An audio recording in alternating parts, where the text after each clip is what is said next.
안녕하세요. 하마터면 이런 것도 모르고 살 뻔했다. 저자 이동신입니다. 오늘은 시작하기 전에 제가 한번 퀴즈를 내보겠습니다. 인생사 세옹지마라고 식구들이랑 살다 보면은 이런저런 좋은 일도 생기고 나쁜 일도 생기고 하거든요. 그런데 제가 여기 일상생활 중에 자주 발생하는 사고 7가지를 이렇게 한번 말씀드려 볼게요. 첫째, 학교에서 내 아이가 장난을 치다가 남의 아이를 다치게 해가지고 치료비가 많이 들어갈 수가 있습니다. 그러면 상대방 부모한테 연락 오면 상당히 난감하죠. 그런 경우. 두 번째는 아이가 자전거 타고 가다가 횡단보도에서 할머니를 충격했는데 척추에 골절이 됐습니다. 치료비는 물론이고 후유장이 남으니까 보상금이 어마어마하겠죠. 그런 부분. 셋째는 반려견을 데리고 공원에 놀러 갔는데 이 반려견이 남의 개를 물거나 사람을 깨물어 가지고 견주로서 배상 책임을 지게 되거든요. 그래서 그런 배상 책임이 있을 수 있고, 네 번째는 우리가 살고 있는 아파트에 화장실에 물이 새 가지고 아래 천정에 도배가 젖었어요. 그것도 이렇게 보상을 해줘야 되거든요. 다섯째는 주차된 차를 밀다가 내리막이가 와서 앞차를 세게 받았어요. 그러면은 그 차 수리비를 해줘야 되는데 자동차 보험에서 안 해주거든요. 그래서 이 보험에서 가능합니다. 그런 부분이 있고, 여섯 번째는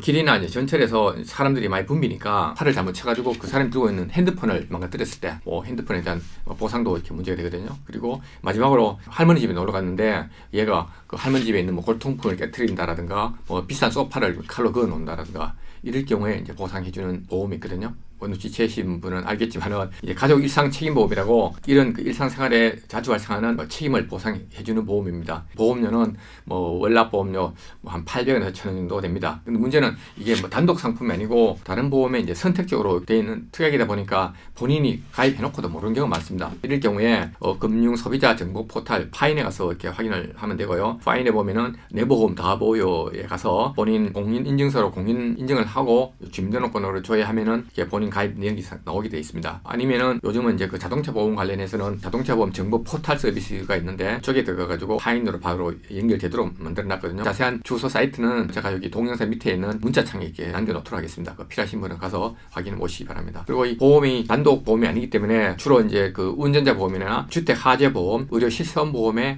선택 특약으로 되어 있습니다. 실비 의료보험 드신 분들은 대부분이 가입되어 있으니까 한번 체크를 해보시기 바랍니다. 다음에는 이제 보장 내용을 말씀드릴게요. 보장 내용은 제가 아까 말씀드린 그 7가지 있죠. 7가지 그 일상생활 중에 발생한 우연한 사고에 대해서 다 보상이 되고, 그 다음에 이제 피보험자가 주거용으로 사용하는 보험증권에 기재된 주택의 소유 사용 관리로 인해서, 그 다음에는 피보험자가 주거용으로 사용하는 보험증권에 기재된 주택의 소유 사용 관리로 인한 우연한 사고를 보상합니다. 그 외에 이제 비용 보상도 해주는데, 손해 방지 또는 경감을 위해서 지출한 비용, 그 다음에 제3자로부터 손해배상금을 받을 수 있을 때 권리보존 행사 비용도 해주고요. 셋째는 피보험자가 지급한 소송 비용이라든가 변호사 비용, 중재, 화해에 들어간 비용도 다 보상이 됩니다. 그리고 대물 사고에 같은 경우에는 자기부담금 20만원 공제가 되거든요. 예를 들어서 핸드폰 같은 거 망가져가지고 수리비가 30만원 나왔다 그러면 20만원 공제하고 10만원 밖에 보상이 안 됩니다. 그 다음에 이제 일상생활 발생 책임보험 중복해서 가입하는 경우가 상당히 많습니다. 내가 2개 가입할 수도 있고, 아니면 내가 하나, 아니면 배우자가 하나 해가지고 총 2개 가입했을 경우에는 2배를 주는 게 아니고 비례 보상을 합니다. 비례 보상하는 방식은 좀 이따 다시 한번 말씀드리도록 할게요. 일상생활 발생 책임보험은 일배책이라고 하는데, 일배책이 다른 보험회사마다 약간의 차이는 있겠지만 대략적인 건 비슷합니다. 제가 S화재 다이렉트 보험, 그 운전자 보험에서 일배책 특별약관 중에 약간 좀 유의해야 될 걸 제가 좀 정리한 게 있습니다. 일단 피보험자가 누군지 확인해 봐야 되거든요. 피보험자는 보험증권에 기재된 피보험자이고, 그 다음에 그 피보험자 본인의 가족관계 주민등록상에 이렇게 등재된 가족을 말합니다. 그러니까 사실혼 배우자는 안 된다는 얘기거든요. 주민등록상에 기재된 가족과 배우자가 가능하다. 그 다음에 피보험자 본인 또는 배우자와 생계를 같이 하고 보험증권에 기재된 주택의 주민등록상 동거 중인 동거 친족도 증권상 기재된 주택의 주소에 등재가 되어 있으면 가능하다는 얘기거든요. 피보험자로서. 그래서 동거 친족이 뭐냐면은 그 8촌 이내의 혈족 플러스 그 4촌 이내 인척입니다. 그 혈족이라는 거는 이제 그 아버지 계열이죠. 그러니까 성이 같은 사람은 같은 혈족으로 보면 됩니다. 그래서 8촌 이내 혈족하고 4촌 이내의 인척 플러스 배우자가 피보험자로 이렇게 가능합니다. 그 다음에 항상 이렇게 보상되는 게 있으면 보상 안 되는 게 있거든요. 그 보상 안 되는 걸 또 말씀드리면은 일반적인 고의사고라든가 폭동, 소요, 내란 이런 사고, 그 다음에 지진, 분화 같은 천재지변 같은 건 당연히 안 되고요. 핵 연료도 마찬가지고. 그 외에 일배책의 고유 면책 사항을 한번 보도록 할게요. 첫째, 피보험자가 업무 수행 중 사고로 인해서 발생한 손해. 안 되고, 계약자가 피용인이 피보험자 업무에 종사하다가 발생한 사고, 피보험자와 세대를 같이 하고 있는 친족에 대한 배상 책임도 안 되고, 친족이라는 거는 이제 피보험자로서는 자격이 있죠. 그분들이 남한테 이제 배상 책임을 손해를 끼쳤을 때 뭐 피보험자로서 손해배상은 되지만은 이분들 다치면 안 된다는 그런 얘기입니다. 그다음에 항공기 선박 차량의 소유 사용 관리 중에 발생한 사고, 그 원동기 장치 있는 거는 되지 않습니다. 원동기 장치 없는 거는 되죠. 킥보드 같은 자전거라도 원동기 장치가 없으면은 가능합니다.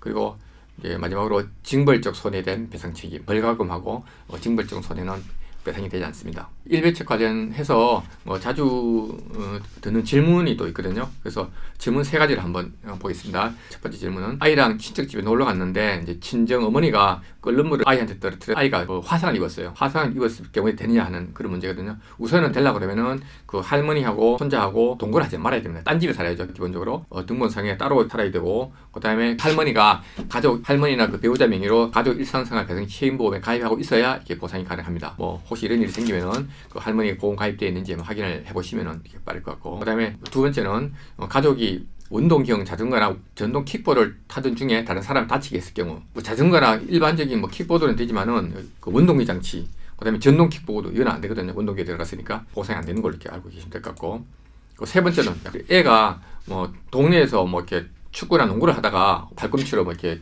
치아를 다치게 할 수도 있고, 그런 경우에 동네 축구라든가 뭐 동네 농구에서 그 사고 났을 경우에는 일배책으로 보상이 가능합니다. 왜 보상이 가능하면은 가해자한테도 이제 안전 배려 의무가 있기 때문에 보상이 인정한 판례가 있습니다. 그런데 이게 뭐 동네 축구가 아니고 구청끼리 정규 시합을 하면서 뭐 심판도 이렇게 두고 인원도 정확하게 기준대로 두고 해서 공식적으로 협을 했다가 사고 났을 경우에는 이게 보상이 안 되거든요. 보상 안 되는 이유는 그 정식 게임 같은 경우에는 경기 자체에 좀 내재된 위험이 있고, 뭐 그러한 사실을 상대방 선수도 감사하고 시합을 했기 때문에 이게 보상이 안 되는 겁니다. 이상 그 3가지 그 질문에 대해서 이렇게 말씀을 드려봤고요. 그 다음에 이제 그 가족 일배치에서 가장 흔한 사례는 화장실 누수로 인해 가지고 아래층 천장에 뭐 도배가 망가지고 이런 게 제일 많습니다. 그래서 일배책 가운데 화장실 누수 부분은 뭐 자주 발생하는 문제니까 좀 깊게 자세히 한번 보도록 할게요. 일단 뭐 약관대로 제가 말씀을 드리자면은, 피보험자가 소유 사용 관리하고 있는 주거용 주택에서 발생한 사고여야 된다, 이렇게 되어 있습니다. 그러니까 뭐 누수가 발생한 주택을 피보험자가 소유하고 본인이 거주하고 있어야 된다라고 약관에 이렇게 되어 있습니다. 다시 이제 원점으로 들어가서, 이런 화장실 누수가 생기면은 원인을 찾아야 되거든요. 배관이 노후해가지고 물이 흘렀다 그러면은 소유주, 그 집주인이 이렇게 책임을 져야 되고, 그게 아니고 세입자가 수도를 꼭 틀어놓고 어디 외출을 했다가 와보니까 물이 넘쳐가지고 아래쪽으로 흘러갈 수도 있거든요. 그런 경우에는 세입자가 책임을 져야 됩니다. 세입자 잘못이 있으면은 세입자 일상생활 배상 책임으로 하면은 문제가 없을 것 같고, 또 문제가 되는 게 비례보상입니다. 일전에 이제 인터넷을 보니까 원래 이제 그 누수 수리비를 하다 보면은 개인 부담 20만 원 부담을 해야 되거든요. 해야 되는데 개인 부담 20만 원 하는 방법이 있다고 이렇게 돼 있더라고요. 그래서 저는 그러면 과잉 청구해가지고 어떻게 하겠지 않냐 생각했었는데, 뭐 그게 아니고 그 20만 원 부담 안 하는 방법이 뭐 어떤 거냐면은, 예를 들어서 이제 총 수리비가 이제 100만 원 나왔는데 자기 면책금 20만 원 빼면은 원래는 80만 원 받는 게 맞잖아요, 그죠? 근데 보험을 저뿐만 아니라 배우자가 하나 더 가입을 더 하고 있습니다. 그러면은 배우자도 청구할 수 있으니까, 그러면 결과적으로 100만 원 수리비가 나왔으니까 내가 80만 원 받고 와이프도 80만 원 받고 합하면 160만 원 아니에요, 그죠? 160만 원이면 160만 원 다 준다는 얘기 아니라 비례보상하기 때문에 내 보험에서 50만 원, 배우자 보험에서 50만 원 해서 합해서 100만 원을 받을 수 있다는 얘기입니다. 그런데 원래는 이제 자기 부담 20만 원 때문에 80만 원 받아야 정상인데 합해서 100만 원 받으니까 자기 부담금이 없어지는 거죠.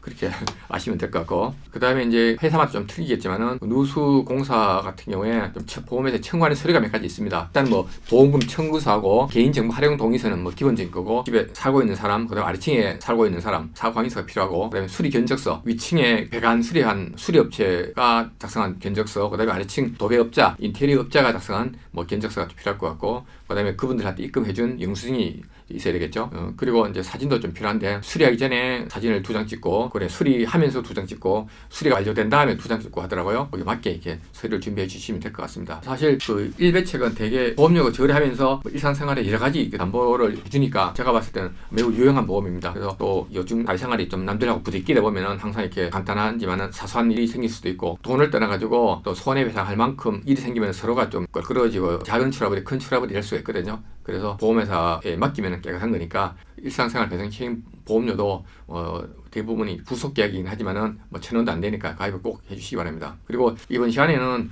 뭐 본인이나 식구가 뭐 바깥에 나갔다가 어떤 뭐 과실이나 잘못을 해가지고 남한테 이제 피해를 끼쳤을 때, 남의 재산을 망가뜨리거나 몸을 다치게 했을 때 보상해주는 일배책에 대해서 이렇게 말씀을 드렸고, 이제 다음 시간에는 반대로 우리 식구가 바깥에 나갔는데 어떤 다른 원인에 의해 가지고 다치거나 했을 때 보상받는 방법이 있거든요. 그걸 이제 의무적 배상 책임보험이라고 하는데, 그 부분에 대해서는 다음 시간에 바로 강의를 하도록 하겠습니다. 네, 오늘 또 끝까지 들어서 감사하고 또 구독해 주시면은 제가 계속 또 준비를 하겠습니다. 좋아요 눌러주시고요. 감사합니다.